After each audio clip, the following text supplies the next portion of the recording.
of your notes, it should look like this, except without the green because my printer doesn't print green. We're going to be talking about proofs specific to proving that triangles are congruent. We've already talked about proofs before, but in the context of parallel lines. Our proofs this time are going to be trying to show why triangles are congruent or not. And we're going to be using the big five that we've already practiced. The side, side, side, side, angle, side, angle, side, angle, angle, angle, side, and HL. We practiced those already. We looked how to determine if triangles are congruent or not just based on pictures, like yes or no, are they congruent? Look at the picture, answer. This time we're going to be looking at the diagrams. They're going to give us certain information, and we're going to explain the process of why they're congruent. So in proofs, we know that they're going to be congruent because that's what they want us to show, but we have to say the step-by-step process that got us to that conclusion. And that's kind of what I was talking about when we were first learning these things, when I was showing you guys those 4 ways you could add information. I was saying each time that you guys add a mark, you should show why you did that. So in the notes, I would add a marking and I would say either reflexive or isosceles triangle or something like that. The reason why I was encouraging that practice is because that's what you do for proofs. So what I was encouraging you to do in the first lesson, that's what we're going to be doing here. So if you have been doing that, you'll be set up more for this right here. So essentially, a proof is a step-by-step justification of why the theorem works to show that the triangles are congruent. You're going to be given some information, you may have to add some more, but then you're just going step by step. Something we're going to be using at the end of proofs occasionally, not always, but sometimes, is the CPCTC rule. It is a tongue twister, right? It's 3 C's with a P and a T, kind of tucked in the middle, all right? That is an abbreviation of corresponding, filling in these blanks, corresponding parts of congruent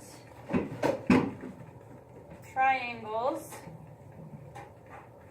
are congruent. I'll explain how we'll use this in a second. Right? But essentially this says the CPCTC stands for corresponding parts of congruent triangles are congruent. Now in this lesson we're going to be learning about 2 different types of proofs. I call them big picture proofs and small picture proofs. Right? So I'm going to draw little arrows, one here and one here. Those are the descriptions of the 2 different types of proofs. So the first type, if you were asked to prove that triangle is congruent to triangle, so they want the full triangle is congruent to the other full triangle, then you're going to be ending with one of the big 5. So whether it be side, side, side, or side, angle, angle, angle, angle, side, or HL, that would be your last step. I know the triangle is congruent to the other triangle because of blank, one of the 5 reasons that we've learned this in this unit. The other type of proof is when they're asking you to prove that part of a triangle is congruent to part of a triangle. So they may say, is this angle equal to this angle? In order to do that kind of proof, which I call small, I call this a small picture proof because we're zooming in on a specific part of the triangles. You first have to prove that the whole triangle is congruent, and then you can follow up by using the CPCTC rule. So think about, like, on your phone, if you guys make a copy of something, or any technology, if you have a picture and then you make a copy of the picture, right? Let's say you took a selfie with somebody and then you copied it and they have it on their phone too. And you guys are comparing your phones and you're looking at the selfies. You know that they're exactly the same, right? Because they're just copies of each other. So if you ask, like, what is your hair color, right? You'd say, okay, my hair is blonde. And then you look in the other phone and say, my hair is still blonde over there. How do you know that your hair is blonde in both of the pictures? Because the pictures are the same. The full picture is the same, so then you can say individual parts of the picture are also the same. That's what they're doing here. If you know that the full triangle is congruent, then you can zoom in on little pieces of the triangle to say that those are congruent. So that's what I mean by small picture. You're zooming in on individual parts after you have first shown that the big picture is true, congruent. Right? So 2 different types of proofs, and you'll be able to tell which one you're doing by this statement right here that says proof. They're either going to ask for triangles or parts of triangles. So these are already filled out. I filled them out already just to show you an illustration. So I'm not going to talk about it that much. It's already filled in. So this one right here is a big picture proof. Alright, again, I call it the big picture proof because they want the full triangle. So they want triangle ABC to be congruent to triangle ABD. Alright? And this is how you would construct a proof, right? So you can use this as a guide. The first statement is always what's given. So in the directions, they're going to say, this is what we know, right? They always have to give you something, right? They're not going to make you start from scratch. These are some things that we know already. So this is always what you say first. That's the easiest step. You're really just regurgitating what they gave you. So I know this is true, so I write it down. And then you come over here, make sure it's in the picture, so they have added the markings for us in the picture. Now, if you were just looking at this, and we were thinking about our previous lesson, I was just asking you randomly, what could you add to this picture? Reflexive. We've been trained to do that, right? To look at the picture, if we're trying to prove that they're congruent, you try to add something. So that would come next in your proof. Just like your thinking process without the proof structure, you knew you had to add something. So we said that AB was congruent to AB. It was congruent to itself, right? That's the reflexive property. And the reason why we know that is because of the reflexive property. So proof is always, what do you know? Why do you know that? What's something else that you know? Why do you know that? That's the structure of a proof. Is that enough information to prove that the triangles are congruent? What rule would you use? Side, side, side. So once you have enough information, you just say the triangles are congruent by side, side, side. Okay, that's a proof. That's our thinking process written out, just like we did for the questions before, but it's all structured instead of just in your head. Okay, that's a big picture proof. If I wanted to do a small picture proof, which is right here, the part of a triangle is part of another triangle, right? Two parts are congruent. This is your small picture proof. And the reason why I know that is because the symbol here is for an angle, not a full triangle. So that's why I know they want me to zoom in on a particular part of the triangle. So what would I have to do first? I have to prove that the full triangles are congruent. So that's what I do. It's the same proof as the one before. This is what I was given. I had to add the reflexive property. That tells me that the triangles are congruent. But why didn't I stop here? Did they want to know that the full triangles are congruent? No, they wanted you to zoom in on specific parts of the triangle. So once you have that the triangles are congruent, yay, then you can say, oh, because the full picture is congruent, these little bitty parts of the triangles are congruent by this property. And you don't have to write out the words. Just use the abbreviation. CPCTC. Corresponding parts of congruent triangles are congruent. This is always how you finish a small picture proof. And then you always finish a big picture proof with one of the big 5 rules. Right? That's all you really need to do for proofs. The same thinking process that we've been doing before. You should know how to do that. We practiced it over 2 lessons. Add the information, tell me why you added it, and then make your conclusion at the end. Okay? So let's actually go ahead and try them. So for you guys, right, in a non-honors course, your responsibility for proofs, you're going to have most, if not at least half of it, is going to be filled in, and you're just filling in the blanks that they haven't provided for you. Okay? Honors classes will have a mixture of this and writing them from scratch, but you guys do not have to write proofs from scratch. Okay? So, the way that you guys want to approach a proof, right, your first step is always what's given. So you'll notice in a proof, they will give you 2 things. They will give you some information that they want you to know, so you can have a foundation to start, and then what they want you to prove. What am I trying to prove here? That the 2 triangles are congruent. Is this a big picture proof or a small picture proof? This is a big picture proof. So, what I'm going to do is, if they haven't provided this already, you're going to write that down. But why do I know these 2 things? Because they were given. Right? They're right here. You should see that they match up. I knew this already, I knew that already, so I write it down. If they haven't put it into the picture already, you guys should do that, but they've already added the little markings, right? So once you have that written down, I want you to stop looking at the box here. Stop looking at the proof, just look at the picture. Think to what you would do if I was just asking you if the triangles were congruent or not. Could you add anything? Think back to what we were doing in previous lessons.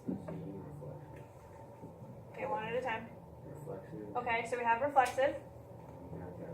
And then we have the parallel line Z, which would give me angles or lines. Angles. The corners of the Z are congruent. So if I just gave you this random question like you guys just did on the quiz, And I was saying, are they congruent or not? You would add this information, and then what would you say? Are they congruent? What rule would you use? Side, angle, side. Side, angle, side. So, it is a very good strategy for proofs to just do the whole thing in your head like we have been in the previous lessons, put all the markings in the picture, make your conclusion, and then come back to the proof and fill out the blanks. Just redo your thinking process, but in writing, okay? So this stuff right here, the alternate interior angles theorem, which marking did I add using this? The parallel, I used the parallel lines for this one. This is the alternate interior angles theorem, says that for parallel lines, the alternate interior angles are congruent. So what could I write here? What do I know? Don't say angle C and angle A. Side angle side? Nope. Alternate. Side I asked you this already, you guys answered it correctly. What do parallel lines give you? Lines or angles? Angles. Which two angles are congruent? No. DC and AB. No. No. Maybe angle C and angle A. Nope. alternate interior. Maddie? Angle DC. Thank you. Angle DCA and be careful how you name the next one. Angle ABC. Nope. No. BAC. Guys, you can't use one letter to name an angle if you have multiple lines coming out of that vertex. It's too vague to say angle A. You have no idea what angle you're talking about if you say angle A. Alright, so I have angle DCA and BAC. Because they're congruent to each other. And I knew that because of the parallel lines theorem here. What's the other marking that I added? The reflexive. So, what do I say? CA. So segment CA is congruent to, careful, it's AC. Okay, take a look at the name. If you're confused on how to write the letters in the correct order, like we were saying on lesson 1, where that's important, look at the letters. See how this goes AC and then CA in the way that the triangles are named? You can use the name in the proof statement as guidance. Right, so CA is congruent to AC. They switch because of that diagonal direction and how the triangles are arranged. And how did I know that? Reflexive. Now you guys told me already when we added the reflexive and we added the parallel line angle markings, you guys knew that was enough. Which rule did you use? Side, angle, side.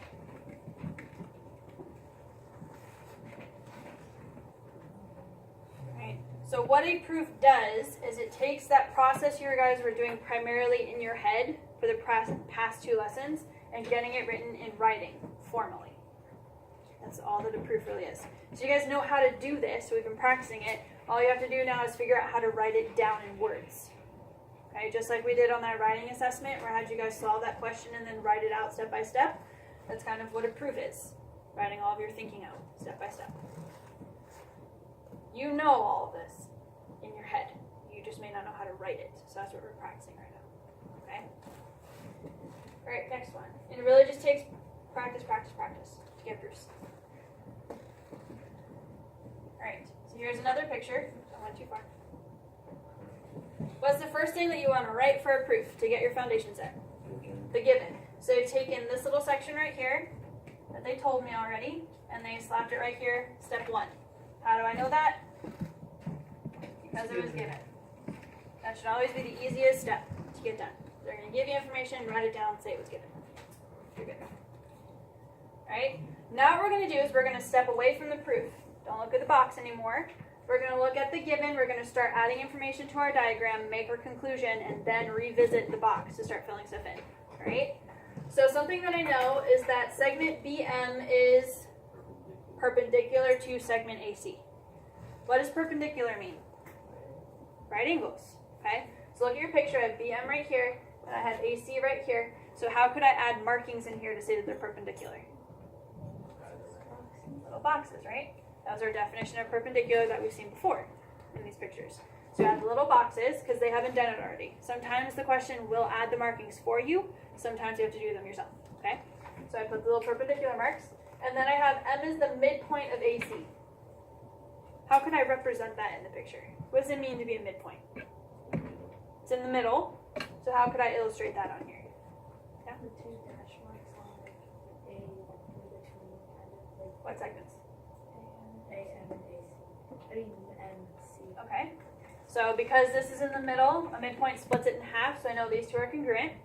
So I've added the givens. Is there anything else that I could mark into the picture? Reflexive, right? Is that enough information? What do I have in each triangle? Side and side. Side and side. So we just did that full thinking process, right? Like you would have on the past 2 lessons. Now we're going to write that down formally, all of our thinking process. Now the proof, the way that I have it set up, may not be in the same order as you guys think of it, which is a slight setback of having this kind of format for a proof. But you just have to rearrange your thinking if it's slightly different than what you did.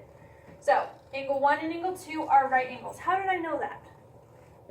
How can I explain how I knew that? Because they're perpendicular. Okay, so the way that you would say that very briefly is you'd say definition of perpendicular.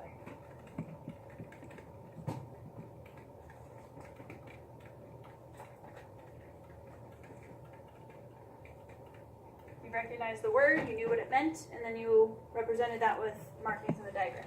So you can just say definition of perpendicular whenever you hear a vocabulary word and you understand what that means. Okay? That means that angle 1 is congruent to angle 2, right? Shouldn't those 2 angles be congruent to each other? What do you know about their measures? They're both 90, and shouldn't 90-degree angles be equal to each other? Okay. So the reason for this may not be immediately obvious to you guys, but the reason that you would give for this is right angles are congruent. That might be a property of some sort, but I don't recall its name. So you can just say right angles are congruent. Because all right angles are 90 degrees, you could draw a million 90-degree angles or right angles and they'd all be congruent to each other. Because by definition, they all have the same measure. Right? So now I have 2 angles are congruent. Right? What do I know based on the midpoint that LO is telling us? That AM is congruent to CM. If you guys aren't sure, you can just look at the name, the triangle, to figure out if you're naming them in the correct order. Because they have AM in this order, you have to use CM. And yes, I am grading on writing the letters in the correct order. So make sure you're always double checking. Okay? So AM is congruent to CM, and I knew that because of midpoint, right? That clicked in your head when you saw that it was midpoint. Is there anything else that I added? What would I put in this blank spot? That reflexive. But what did I get? What did I mark in the picture? Is congruent to? Well, does it do that? No. No. And here it keeps the BM in the same order. The only reason why A and C are switched is because they've reflected the triangles this way. But this side has not been changed. Okay? So you can use BM is congruent to BM. And how did I know that? Reflexive. Would we write definition of reflexive? No, because reflexive is a property. So you can just say reflexive or reflexive property. Okay? Now, did we conclude that was enough? I had an angle, I have a side, I have another side. What rule did I use? Side, angle, side. Now, was this a big picture or a small picture proof? It was a big picture proof, so I can stop here. If it's a big picture proof, you just stop by saying the triangles are congruent. Alright, questions on the first 2 proofs before we keep going?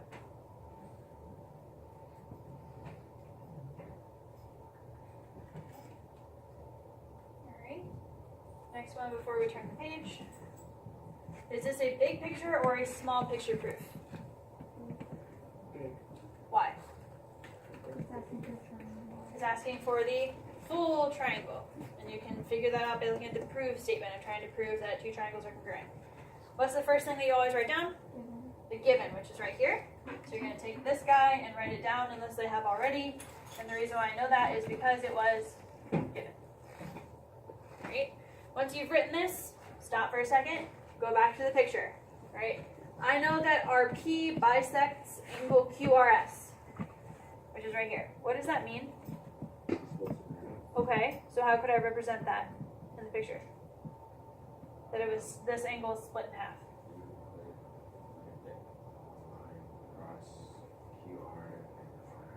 No. I do not know that this is equal to this. I know that the angle has been split in half by RP. Okay, so what two angles? Okay, angle 2 and angle 4 are congruent to each other. If this full angle was being bisected, that means it's cut in half, so 2 and 4 are congruent. It also splits QPS in half, so that's something else that I know. 1 and 3 are congruent. They often put little numbers in the angles so you can name them easier, because if you had to use the 3-letter system, that'd be super annoying, right? So they put little angles here, or sorry, numbers for the angles so you can reference them more easily. So this was split in half, so these two are congruent, and these two are congruent because they were split in half. Okay. Is there anything else? That was a given. Is there anything else? They're reflexive. Is that enough?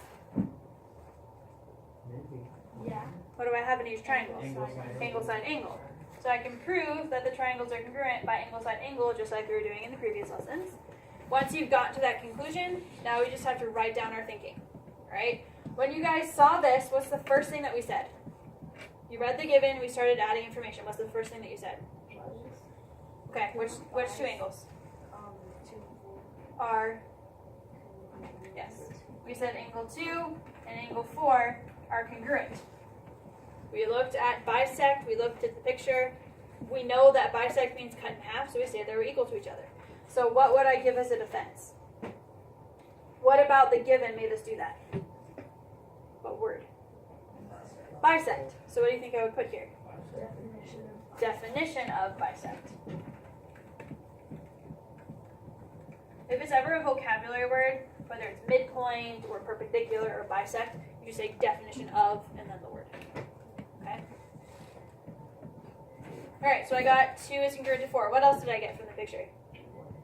1 and 3 were congruent. I also said that those two angles were congruent. And what made me think that? Definition of bisect. Again, we use the same bisector twice to get 2 different pieces of information. You can use the same reason more than once. So if you can get a lot of information from just one bisector, feel free to use that as a reason multiple times. So now I have 2 is congruent to 4, 1 is congruent to 3. I also said that PR was congruent to PR. That's the reflexive. Good. And then after we added that information, we saw that we had enough information to show that the triangles were congruent using what rule? Angle setting. Yes? For the definition of bisect, you have to write it twice. Yes, you do. You can use it twice, but you need to physically write it down twice for each reason. Alright? Questions on those 3? You guys see how the process works? For the most part? Alright, practice makes perfect, so we're going to go on to another one. I'm going to get to a point where I'm going to ask you guys to do it on your own. Not yet, but at some point I'm going to ask you guys to try one on your own. So just make sure you're asking questions so you're able to do that. Alright, how do you guys start a proof? The given, which they have right here. It's the first little sentence right there. So I rewrote them here and here. Why do I know that? It's given. It's given, right? Alright. Once you've gotten that straightened out, you have your first step in your foundation set. We're going to step away from this right here, and we're going to go up to the picture. Alright? They're telling me that AB is parallel to CD, which they have marked, and then BC is parallel to DA, which they also have marked. So cool, we have that. Now, tell me what else you know. Okay, I have 2 sets of parallel lines. So I have this one right here. Let's work with the first one that they gave us. We have a Z. Which ones? 3 and 2. Right, using that Z trick, I know that 3 and 2 are congruent because of the parallel lines. Okay? Is there anything else? You can, yes. It's going to look a little bit different. It is still a Z, it's just been twisted a little bit. So you use the 2 parallel lines, and what transversal? The middle one again. So what 2 angles are the corners of the Z? Angle 1 and angle 4. So you can use a Z, you just have to use the parallel lines and then the diagonal transversal in between to create that Z shape or that zigzag. So then I have 2 and 3 are congruent, 1 and 4 are congruent. Is that it? Yeah. That's the only information I can add to this picture. They're reflexive as well, because they're sharing that side. Is that enough? What rule would I use? Okay. Now let's go back to the proof real quick. Is this a big picture or a small picture proof? This is a small picture proof. Why? They're not asking us for the triangles to be congruent. They're asking us for specific sides to be congruent. But before I can get this, what do I need to prove? That the triangles are congruent. Remember, when you have to have the pictures congruent before you can say that little pieces of them are congruent? So I need to prove triangle congruent to triangle first. That's always the case for a small picture proof. You're going to do a big picture proof and then add that little step on at the end. So first prove the triangles are congruent, which we just did, and then I'll show you what the last step will look like to wrap it up as a small picture proof. All right, what is the first thing that you guys told me when you looked at that picture? You told me that angle 2 was congruent to angle 3. Now, why did I know that? No, the definition of parallel lines would be 2 lines that never intersect. Which one? Yes. Alternate interior angles theorem. I'm abbreviating because that's just what mathematicians do. But when you guys are working with parallel lines, all you have to do is tell me what kind of angles they are and then stick the word theorem on the end. Unless it's corresponding, then you use the word postulate. I'm not going to be too picky about that. No, you can't, right? No. You have to reference the type of angles you're using. So tell me what kind of angles you're using and then stick the word theorem on the end. Or postulate if it's corresponding. Alright, what's the second thing you guys told me? Okay, we also found out that angle 1 and angle 4 were congruent. Why did I know that? The alternate interior angles theorem again. Oops, I didn't spell it right. Can't even spell the abbreviation.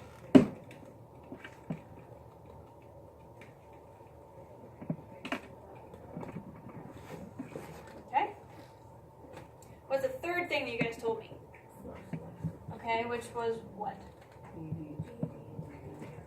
BD is congruent to, now you have to be careful. In this proof, they haven't given you the name of the triangles to help you cross-check whether the name is correct.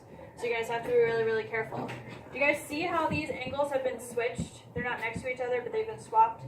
Yeah. Whenever you have that situation going on, where you have the angles in crisscrossing locations, you have to switch the order of the letters. So it should be BD is congruent to DE.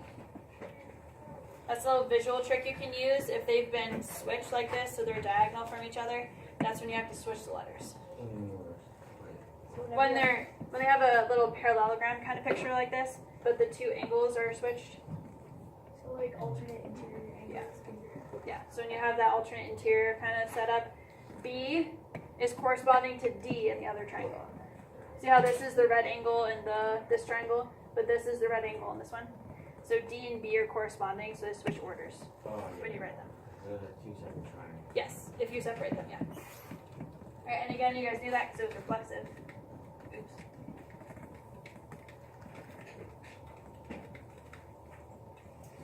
Okay, after you guys told me those 3 things, I know that the blue angles are congruent, the red angles are congruent, and I had the side in the middle is congruent. What did you conclude? That the triangles were congruent. I need you guys to name them for me. In a proof, you guys can name the first one however you want to, but the second one has to follow through with the ordering. Okay, so we're going to start with A, B, D. So if you want to name the first triangle A, B, D, how would you name the second one? What corresponds to A? C. What corresponds to B in the lower triangle?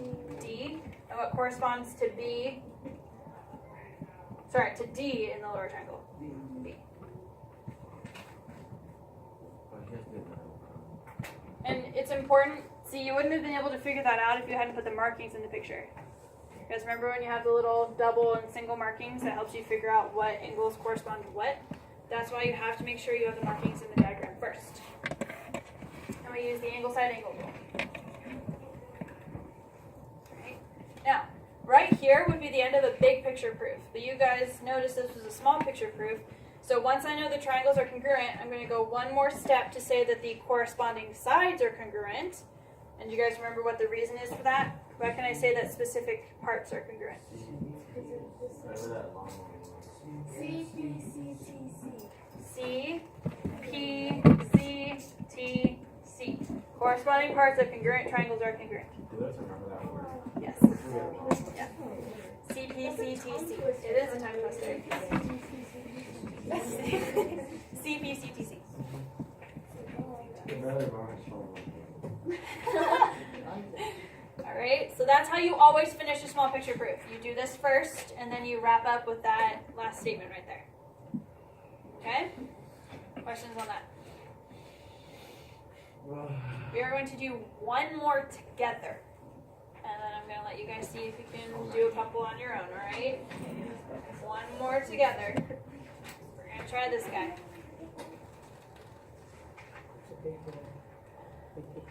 Nah, you can handle it. It'll be fine. Alright, you guys guide me. What do I do? What's the first thing you want to think of for a proof? The given. What's given?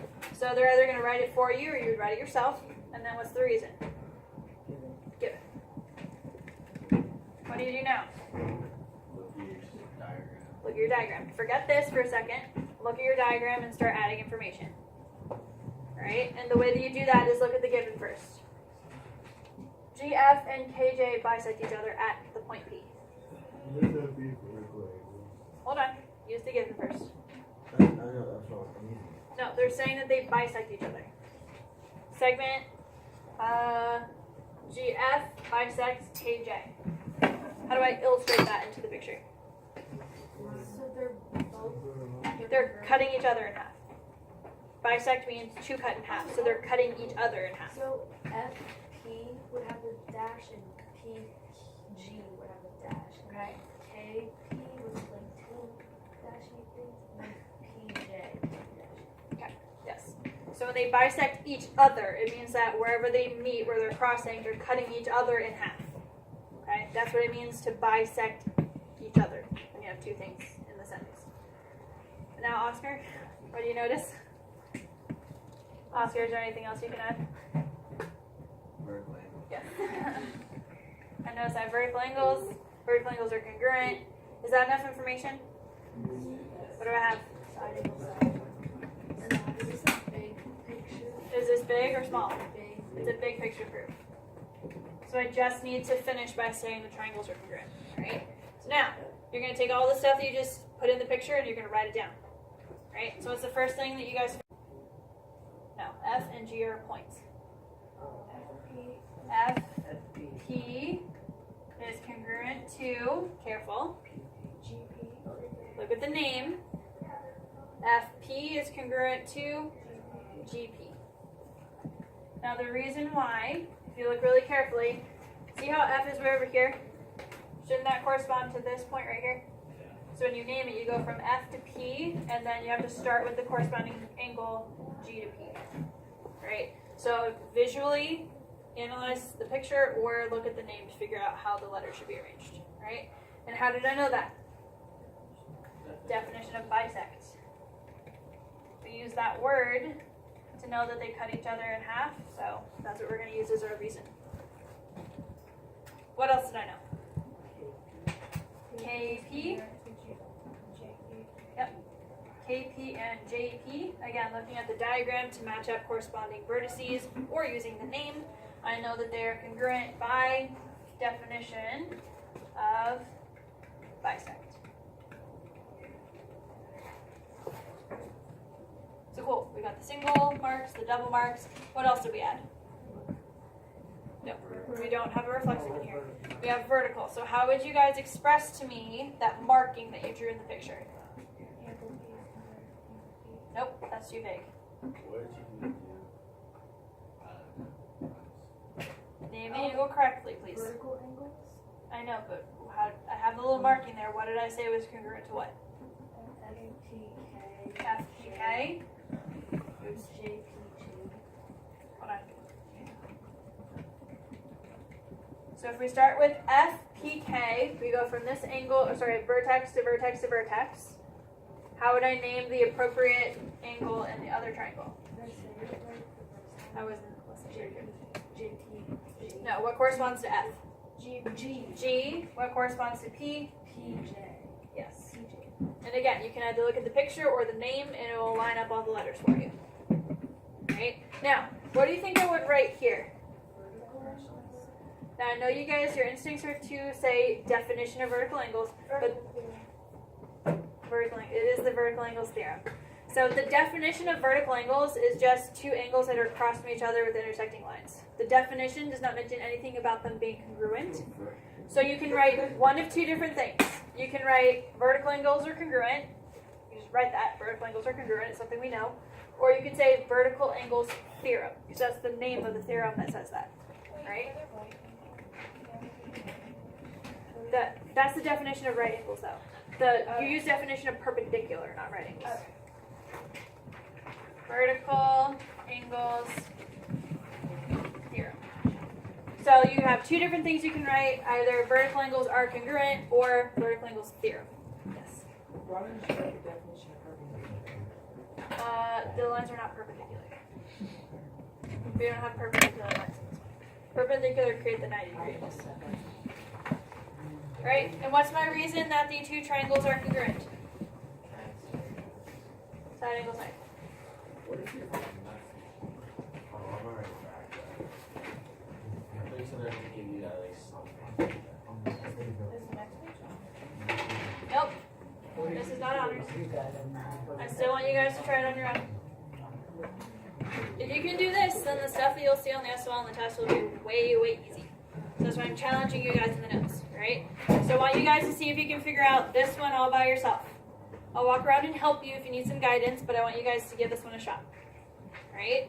Remember, given, add some stuff to the diagram, and then start writing it down. Go ahead and start working, please.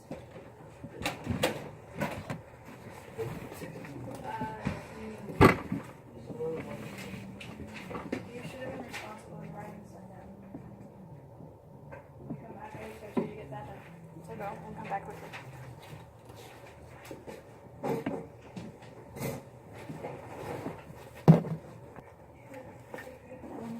Alright, so we're gonna come back to this one.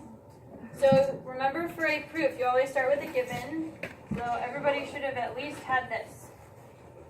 Right? It's not a whole lot. You wouldn't get a whole lot of credit for just writing that because it's so simple, but you should at least have this. Right? Now remember, you go back here and you start adding the information from the given into your picture and see what else you can find. So the only thing that they've told me is that EN bisects this angle and that these two segments are perpendicular. So we're going to start with this, right? EN, this line right here, shoots up and it cuts this angle in half. The angle in half. So what two things can I gather from the fact that this is being bisected? KEN and VEN, these two angles are congruent. I have no idea why you guys are saying these are congruent or these are congruent. That has nothing to do with the angle being cut in half. Okay? The angle is right here. So if you cut that in half, your two halves are here and here. Those two are congruent. Alright, when you see this, what do you put in the picture? Two little right angles, right? These two segments are perpendicular and it should snap in your head that that makes two right angles. And then, so we use the given. Check, check. Is there anything else? Reflexive. Is that enough? What would I have in each triangle? Angle, side angle. So once you've made that conclusion, this is a small picture proof. So your last statement is going to involve that CPCTC. But first, we have to prove that the full triangles are congruent. So I'm going to take everything we had in the picture and start writing it down. So what's the first thing I noticed? We used the definition of bisect, and that gave us what in the picture? KN is congruent to VEN. And again, you can use the diagram to figure out the corresponding parts. K and V are the little pointy angles out here, so those are corresponding. So you have to name the angles going in and then down. So you get the corresponding letters to line up. And I use definition of bisect.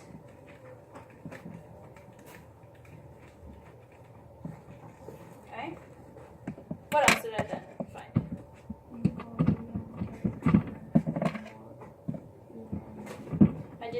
they were congruent first? Angle 1 to a right angle. Okay, if you want to call them angle 1 and angle 2, you have to physically write a 1 and a 2 if you're going to reference those because they weren't there already. So if you want to do that to make it easier for yourself, that's cool. So if you call that 1 and that 2, you could say angle 1 and angle 2 are right angles. That's the first thing that we noticed, that they were right angles. And how did I know that? Definition of perpendicular. Yes, definition of perpendicular. Because remember, you guys hear the word perpendicular, you don't think congruent, you think right angles. Okay? The definition of perpendicular involves right angles. Okay? Now, because they're right angles, what can I conclude about their relationship to each other? They're congruent. So whenever you guys see perpendicular, there's a two-step process. You first have to say that they're right angles, and then you say that they're congruent to each other. And that's because right angles are congruent. It's a property of right angles. Can we get the door, please? Cat. Alright. What else did you guys find out? So we got the bisect, we got the perpendicular stuff. What else? The reflexive property. So what did I mark in the diagram that I can write down here? But what does this marking mean? En.